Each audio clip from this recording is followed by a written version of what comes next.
What's a registered agent? My definition is just a person who gets the mail. Stick around, I'll tell you a little bit more about a registered agent, how to save money, and who the best registered agent you can have.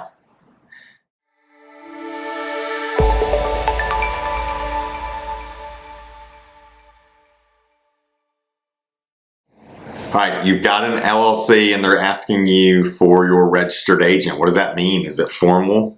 Do they own in the business now? Do they have some role?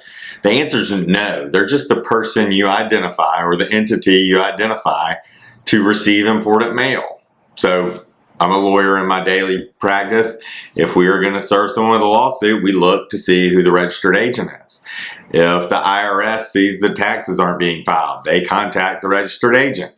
Your state agency does the same thing. So the registered agent is the first person to know if there are problems. This is why I usually recommend that you be your own registered agent, because I want to know my problems. So take a look at this. I've got my Drafted Legal website, and you'll see on here the registered agent. It's me, because I want to know if there is a problem first. I don't want to rely on some other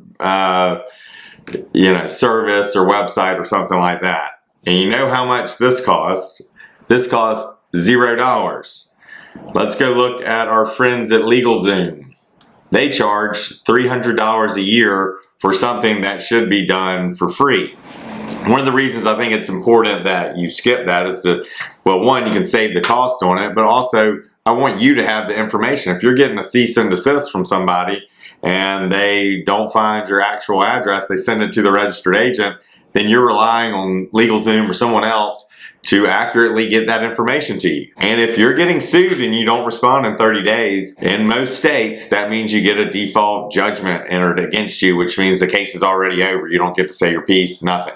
So for me, if I'm part of the business and people already know I'm there, I want to get that information. There are a couple times where you might want to consider using a registered agent. For example, if you don't live in the United States, but you have a United States LLC, you're going to need to appoint someone to receive that mail for you. Or if you do really want to be anonymous.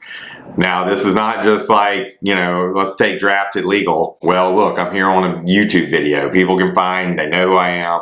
I'm on the website. It is on my LinkedIn. It's very obvious that I'm a part of it. Same thing with my law firm. It's very obvious that I'm a part of it. There's no anonymity. I don't desire anonymity.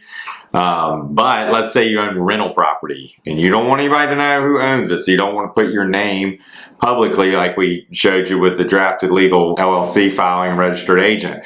That would be another scenario if you wanted to keep your name off of it. But the vast majority of people are putting their face on their business. So go ahead and save that money, and you also get the benefit of learning information as quickly as possible. Here's the downside. It's public. You're gonna get some junk mail. You're gonna get Amex and credit cards and all sorts of stuff is gonna reach out to you. It's I wouldn't say burdensome. Wouldn't be worth the $300 a year. So don't click yes when you're using LegalZoom for a registered agent when you're doing LLC. Or better yet, use a service like Drafted Legal that's not going to sell you on these upsells. The filings happen within 7 days and no registered agent requested. So save that money, put it towards your business.